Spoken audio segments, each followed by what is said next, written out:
GDR news, ఇది సామాన్యుని గళం. కీర్తిశేషులు మాజీ ముఖ్యమంత్రి నందమూరి తారక రామారావు 4 దశాబ్దాల క్రితం తిరుపతి మంగళం ప్రాంతంలోని దళిత కుటుంబాలకు కేటాయించిన షాపింగ్ కాంప్లెక్స్ ను ప్రస్తుతం అన్యాక్రాంతం చేసే ప్రయత్నాలు జరుగుతున్నాయని బాధితులు ఆరోపించారు. ఈ అంశంపై న్యాయ పోరాటం కొనసాగిస్తున్నామని వారు తెలిపారు. తిరుపతి ప్రెస్ క్లబ్ లో మీడియా సమావేశం నిర్వహించిన బాధితులు మంగళం ప్రాంతంలో తమకు కేటాయించిన షాపింగ్ కాంప్లెక్స్ ను అధికారులు కోలదోసి ఇతరులకు అప్పగించే ప్రయత్నాలు చేస్తున్నారని ఆవేదన వ్యక్తం చేశారు. 4 దశాబ్దాలుగా తమ కుటుంబాలు ఆ కాంప్లెక్స్ పైనే ఆధారపడి జీవిస్తున్నాయని తెలిపారు. తమ హక్కులను పరిరక్షించుకునేందుకు న్యాయ పోరాటం చేస్తున్నామని, ప్రభుత్వం మరియు అధికారులు వెంటనే జోక్యం చేసుకుని తమకు న్యాయం చేయాలని బాధితులు విజ్ఞప్తి చేశారు. ఒక అధ్యక్షుడిగా చాలా ఎన్నికలు పనిచేస్తున్నాను.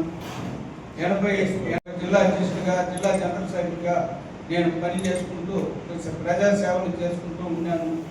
ఈరోజు నాకు మంగళం క్వార్టర్స్ అందున ఎస్సీ కార్పొరేషన్ ద్వారా నాకు ఒక రూమ్ అలాట్ చేసినారు 88లో నా పేరు మీద. ఆ రూము ఎస్సీ కార్పొరేషన్లో ఒక 4 రూము, నలుగురికి తల ఒక మనిషికి ఒకటి అలాట్ చేశారు. మనిషికి ఒకటి అలాట్ చేసిన దీంట్లో 2011 దాకా అందరూ సభ్యంగానే ఆ రోజు దానికి ట్యాక్సీ ఇంత అనేసి ఒక పన్ను అని కట్టుకుంటూ ఉన్నారు.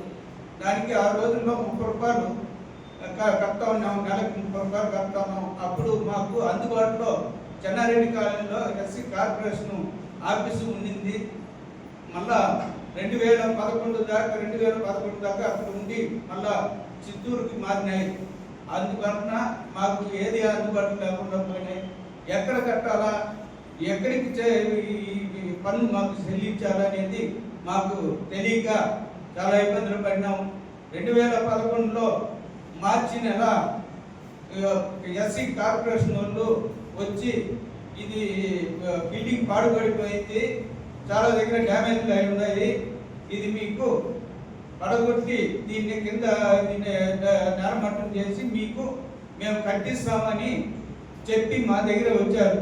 మేము నలుగురు ఒక నెల టైం ఏంటయ్యా, మేము అలాగే మాకు చేసిస్తారు కదా, కట్టిస్తారు కదా అని నెల రోజులు టైం తీసుకొని, నెల తర్వాత నలుగురు మాట్లాడుకొని బేగాలు వేసుకొని నలుగురు ఎత్తుకొని చిత్తూరుకు వెళ్ళి, అప్పుడు ఫోన్లు లేవు, ఏం లేదు, బస్సు ప్రయాణమే. ఆ రోజు అంత దూరం వెళ్ళి వారికి ఇచ్చేసి వచ్చినాము. ఎప్పుడు కట్టిస్తారా అని అడిగినాము. తొందరగానే కట్టిస్తామని చెప్పారు. అలా ఒక 3 నెలలు దాకా చూసాము. 3 నెలల తర్వాత ఆ నలుగురు కలిసి ఎస్సీ కార్పొరేషన్ చిత్తూరు జిల్లా కలెక్టర్ ఆఫీస్కి వెళ్ళినాము. కలెక్టర్ ఆఫీస్ ఎస్సీ కార్పొరేషన్ ద్వారా కలిసిన తర్వాత సరే మీకు నాకు రోజు వర్క్ పెట్టండి, మాకు ఇంకా దీని మీద అమౌంట్ డబ్బు అనేది రాలేదు, ఆ రోజు వస్తుంది అని మాకు చెప్పినారు. కాబట్టి మనం రాజు ఏమన్నాము, మేము తొందరగానే వచ్చి కట్టిస్తామని చెప్పినారు. మళ్ళీ ఒక 3 నెలలు తర్వాత వెళ్ళి అడిగినాము. అయ్యా 3 నెలలు అనేది ఇప్పటికి 6 నెలలు గడిచిపోయింది అయ్యా, ఎప్పుడు దీన్ని ప్రారంభిస్తారు, ఎప్పుడు దీన్ని కొద్ది కట్టిస్తారు? మేము పాడికి రూములు తీసుకొని మా సైకిల్ షాప్ 86లో సైకిల్ షాప్ పెట్టినాము. దాంట్లో దాన్ని పెట్టుకొని 87లో దాన్ని రామారావు గారు వచ్చి ఓపెన్ చేశారు. 84లో ఓపెన్ చేసిన తర్వాత ఈ కాంప్లెక్స్ ని 87లో ఓపెన్ చేశారు. 87ని ఓపెన్ చేసి నాకు ఒక 6-7 నెలల తర్వాత 88లో నా పేరు మీద అలాట్ చేసినారు. చదువుకున్నా, నీకు జీవనం ఏం లేదు, ఏదో పెట్టుకొని నడుపుకొని ఇచ్చినారు. నేను సైకిల్ షాప్ పెట్టుకున్నా. సైకిల్ షాప్ పెట్టుకుని 2011 దాకా నడుపుకున్నా. 2011లో చెప్పిన మాట 2011 నుండి ఎవరు కూడా కాంప్లెక్స్ పక్కన మీకు డెమోలేషన్ ఇస్తామని చెప్పిన వెళ్ళినోళ్ళు 2023లో 2011 నుండి 23 దాకా నేను మూసిపెట్టుకున్నాను. నేను తెలుసుకోలేదు. అక్కడ దాన్ని వచ్చి ఆ రూమ్ కావాలని వచ్చిన వాళ్ళకి అందరికీ నా రూమ్ అయ్యేది.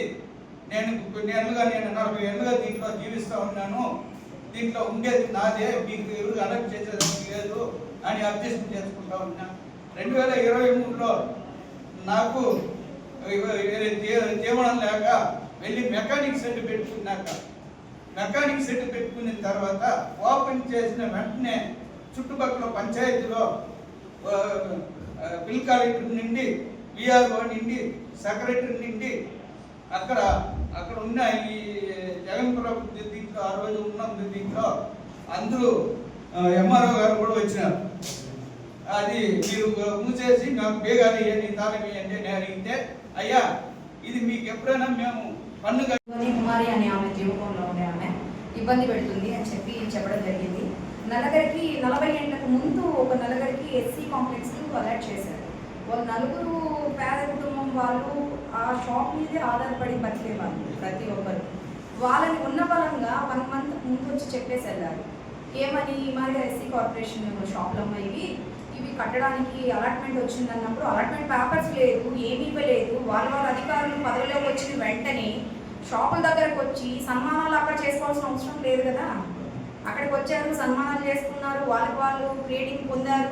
వీళ్ళని ఉన్న బలంగా పిండి షాప్లో ఉంది మేడం అని రిక్వెస్ట్ చేస్తూ ఉంటే కూడా మహిళలని కూడా చూడకుండా వాళ్ళని పక్కకి పొండి అని చెప్పి 20 మందిని ఆమె జీవకోణ నుంచి తీసుకొచ్చి దౌర్జన్యం చేయడం ఎంతవరకు కరెక్ట్? ఇప్పుడు ఆ 4 షాప్ కుటుంబాలు రోడ్డును పడినాయి. వాళ్ళు సూసైడ్ చేసుకుంటాం అంటున్నారు. ప్రతి ఒక్కరు పురుగుల మందు తాగి షాప్ దగ్గరే మేము చనిపోతామని చెప్తున్నారు.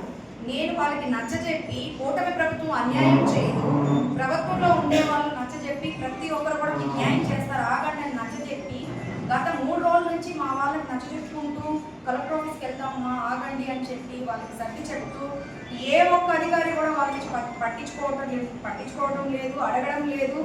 ఎవ్వరు కూడా వాళ్ళకి తోచింది వాళ్ళకి చేసేస్తున్నారు, వాళ్ళకి తోచింది వాళ్ళు బిహేవ్ చేస్తున్నారు. అక్కడి నుంచి నాకు తెలిసి ఒకే ఒకటి నేను అడుగుతున్నా, ఎస్సీ జోలికి అయితే రావద్దండి, దళితుల్ని ఇబ్బంది పెట్టద్దండి. నిజాన్ని తెలుసుకొని ఏ కాంప్లెక్స్ కట్టడానికి అధికారులకి ఏం రైట్స్ ఉందో ఎవ్రీథింగ్ డాక్యుమెంట్స్ కూడా ఒకసారి చూపించాలి. వాళ్ళు చదువుకొని ఉన్నారు. వాళ్ళు ఈ 40 ఏళ్ళు కాపాడకుండా కానీ ఉండింటే ఆ 4 కాంప్లెక్స్ కాదు కదా, ఆ చుట్టూ ఏమి కూడా ఉండదు. భూ కబ్జాదారులు రెడీగా ఉన్నారు. మంగళము శేషాచలం అడవులనే తినేశారు. మంగళం మొత్తం ఇంకేం లేదు, వైసీపీ ప్రభుత్వంలో తినేశారు, అయిపోయాయి.